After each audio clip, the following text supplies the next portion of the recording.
Good day to you all. My name is D.N Nyarumba, and I'm a law student at Great Zimbabwe University, Hebesh Tepa Law School. I'm in my third year, and I'm going to be presenting on linguistic jurisprudence as assigned by my lecturer, Mr. Nkosana Maposa. So firstly, I'll give the definitions of linguistic and jurisprudence separately, and then I will combine the two and give the definition as a whole. So I'll start by linguistics. So linguistics is the scientific study of language, and it is the systematic investigation of properties of particular languages as well as the characteristics of language in general.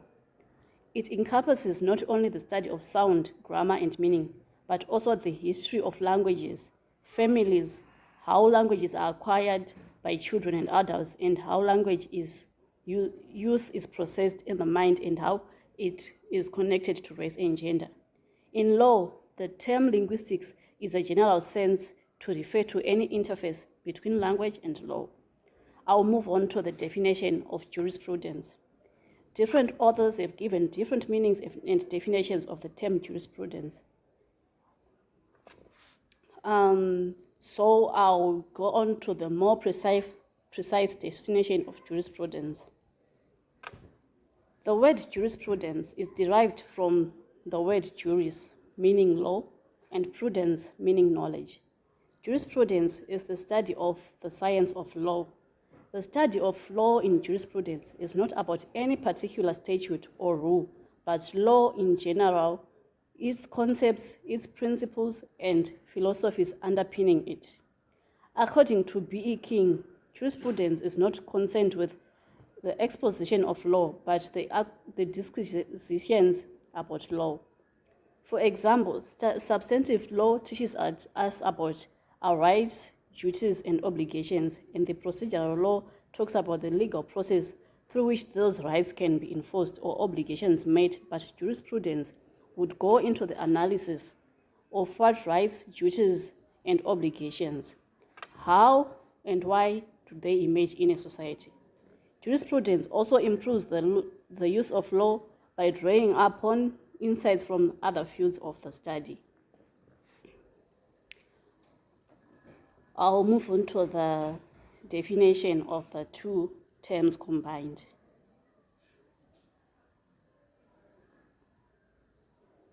So linguistic jurisprudence involves the analysis of the language used within the legal system. The more widely accepted and arguably more accurate meaning is the use of linguistic evidence in a judicial process. So in my presentation, I'm going to be dealing with different themes under linguistic jurisprudence. There is nominalist jurisprudence, there is normative and descriptive theory, there is also linguistic analysis, and also in the end I'll give recent examples of linguistic jurisprudence. So under these themes, I shall firstly discuss nominalist jurisprudence. Nominalism is a legal concept that states that the amount that is due remains the same in the event of a currency appreciation. It is also a philosophical concept that claims the non-independent existence of abstract entities such as mathematical objects, numbers, propositions, and other properties. It also claims the arbitrary nature of the classification of knowledge and taxonomic schemes. It is the anatomy or opposite of realism. I think in this instance, one point which we should pinpoint is that it is the anatomy or opposite of realism. One can also say that nominalism is the doctrine that things called by the same name have only the name in common. So meaning that, oh yes, they are called by the same name, but that is only the thing they have in common, the name, not other properties, not anything else besides the name. So nominalism in Hobbes is also Occam stated, as well as in Occam, he stated that With the rejection of universals, in a more modern sense, it implies the rejection of abstract objects, objects that are neither spatial or temporal, and which, though not already in Aristotle, but at least since Kant's table of categories, are supposed to belong to the conditions of possibility of our knowledge and experience. John Stuart Mill once famously summarized that early nominalism, put in this way, there is nothing general except for names. In our time, the notion that philosophy should abstain from classical ontology owes to much writings of Nelson Goodman, who, along with Wilfred Sellars, John Sew, and others, paved the road to what today is called constructivism in science of law.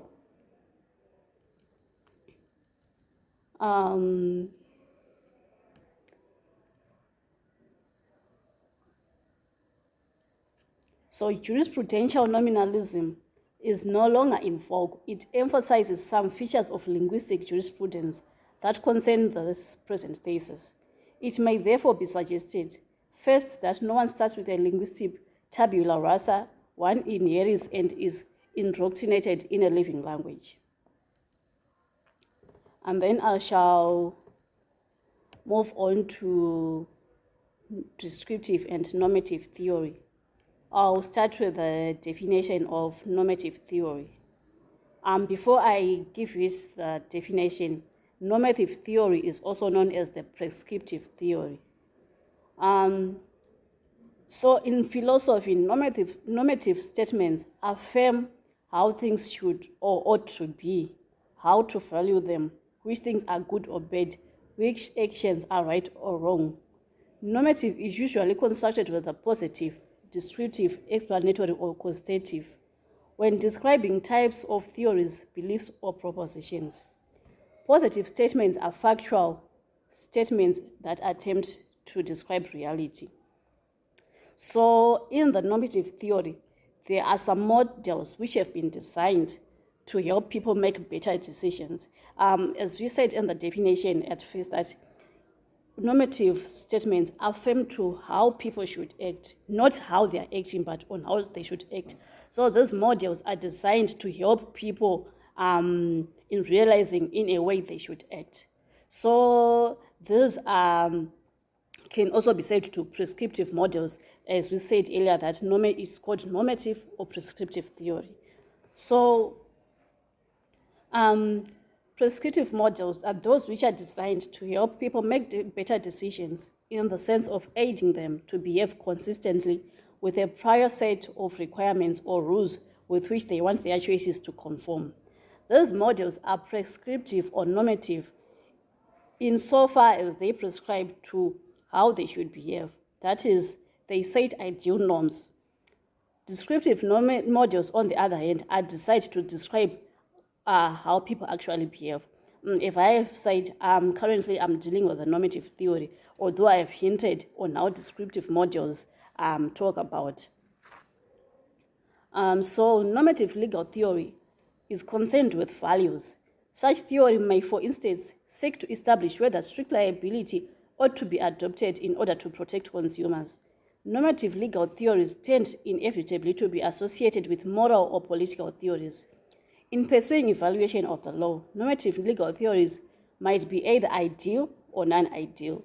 So in this instance, it means that, yes, these theories are designed in a way of how people should behave, but whilst they are designed to instruct people in the way they should behave, one must know that it does not mean that these are the ideal ones, because people already have the ways in which they want to behave and in the ways in which they are behaving. So these theories are just designed to give people a direction in which they behave, but this does not mean that they are ideal, because people, as they are people, usually go in the opposite direction of the way they should behave. So in pursuing an evaluation of the law, normative legal theories might either be ideal or non-ideal. The former relate to what legal rules would create the best legal system if it were politically achievable. The latter presupposes an assortment of constraints on the choice of legal rules, such as the difficulty in enforcing such rules.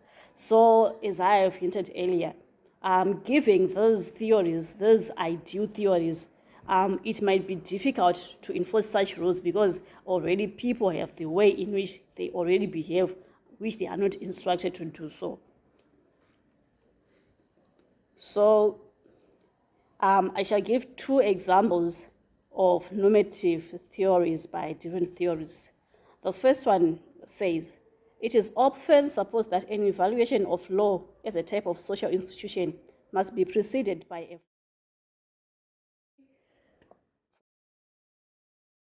a free and analysis institution as it exists in fact.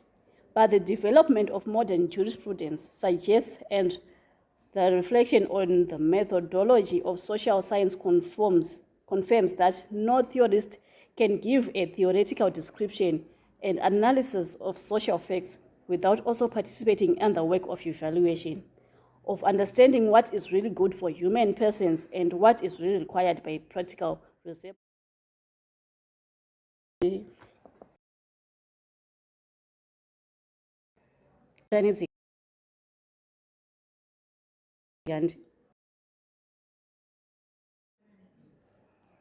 Okay, so but the development of modern jurisprudence suggests and reflection on the methodology of any social science confirms that no theorist can give a theoretical description and analysis of social facts without also participating in the work of evaluation, of understanding what is really good for human persons and what is really required by a practical reasonableness. The law of a community, okay, this is the second example. The law of a community on this account is the scheme of rights and responsibilities that meets the complex standard. They license cohesion because they flow from the past decisions of the right sort. They are therefore legal rights and responsibilities. Rights and responsibilities flow from the past decisions, so count as legal, not just when they are explicit in those decisions, but also when they follow them from the principles of personal and political morality and the explicit decisions presupposed by way of justification. Now I'm moving on to the descriptive theory. And the descriptive legal theory seeks to explain what the law is and why and its consequences. Descriptive legal theory may first be doctrinal. It provides a theory to explain a particular legal doctrine. For example, freedoms of expression might be justified by decisions of the courts on the limits of free speech.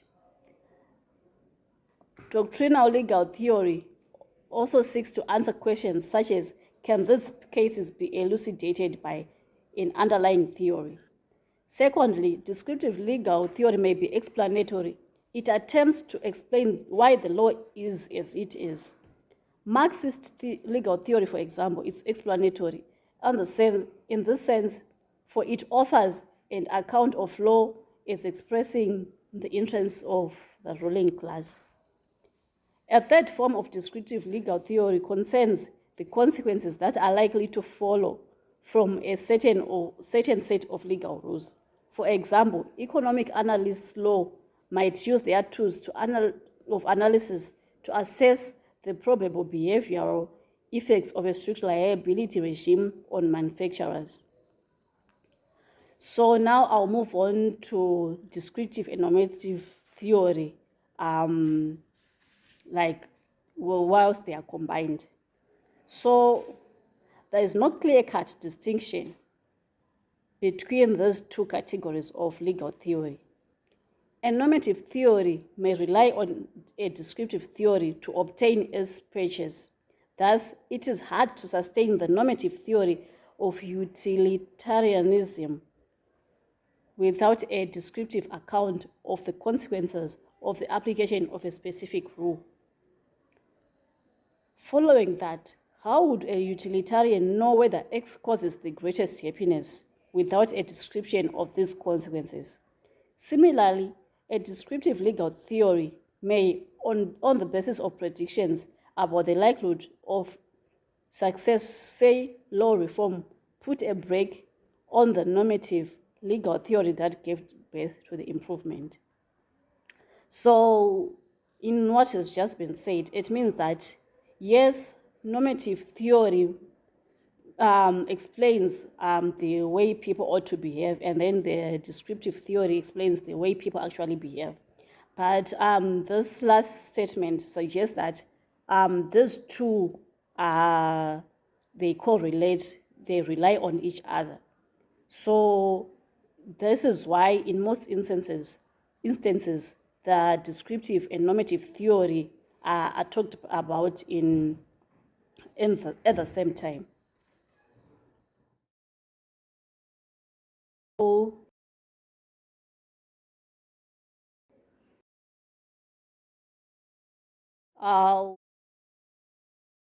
to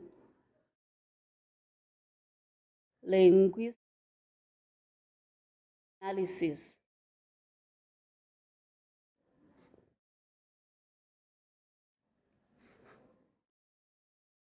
I'll move on to linguistic analysis.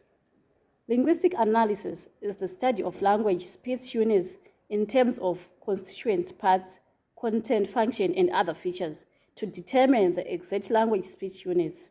It includes the phenomenon of word formation and the phenomenon of formation morphological phenomenon.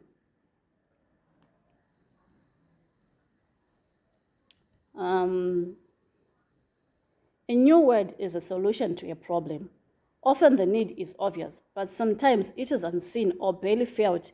Then it is only finding something to plug the gap that we actually realize that the gap was there in the first place.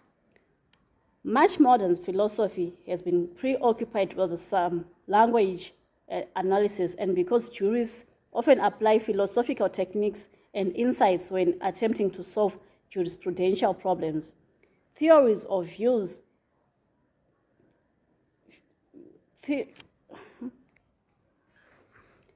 theories of use of the nature of language have considerable jurisprudential significance. In this regard, the analysis of linguistic or language is pivotal in solving jurisprudential or any other legal problems. An understanding of the nature of language contributes to the solution of philosophical and jurisprudential problems. More precisely, the premise is that language and conceptual knowledge are closely related. The premise means that the jurist must have a correct view of language if he's going to use a theory of language to suggest and support jurisprudential conclusions. This does not, of course, mean the conclusions are wrong if the theory of language proves wrong. There may be other supporting grounds. In terms of linguistic analysis, one must be aware that Zimbabwe has not yet developed language rights jurisprudence. So this paper has been mainly using international and foreign comparative law jurisprudence in its analysis, and it shall continue to do so till the end. So when it comes to linguistic analysis, generally there are 5 level rules to be learned and applied. However, not much focus is going to be given to them. So I shall only mention those 5 level rules which are applied when it comes to linguistic analysis. These are phonologic rules, morphologic rules, syntactic rules, semantic rules, and pragmatic rules. So the first 3 rules are typically discussed in literature as the form of language. The fourth is the semantics is referred to as the rules of content. And the fifth is described as the use of language.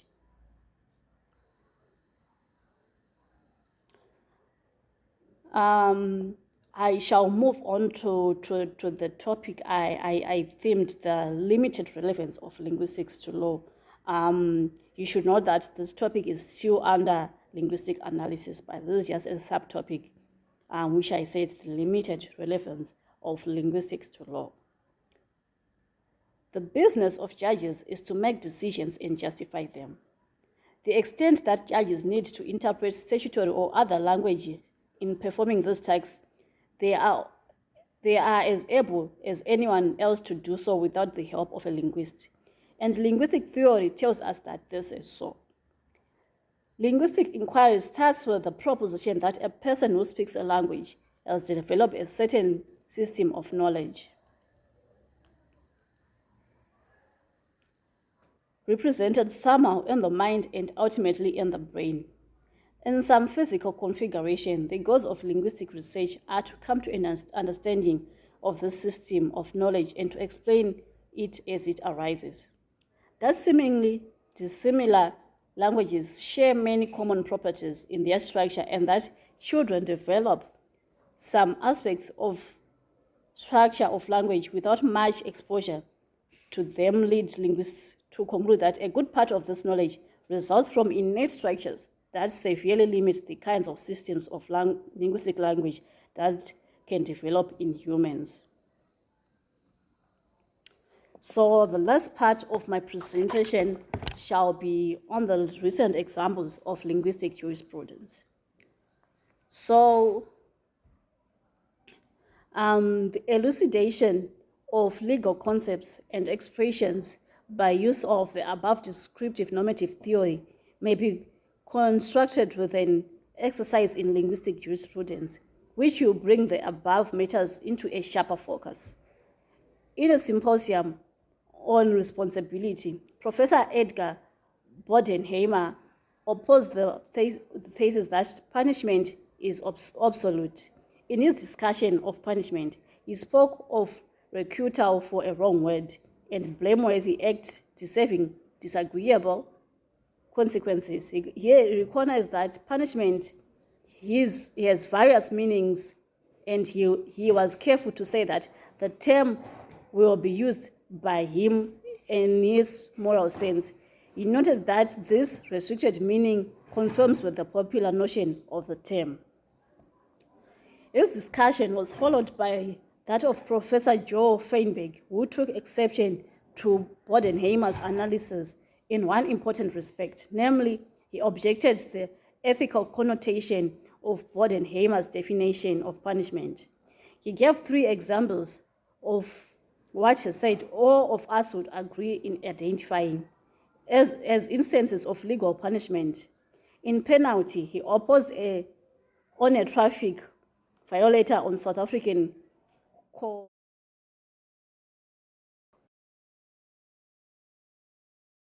Caucasian.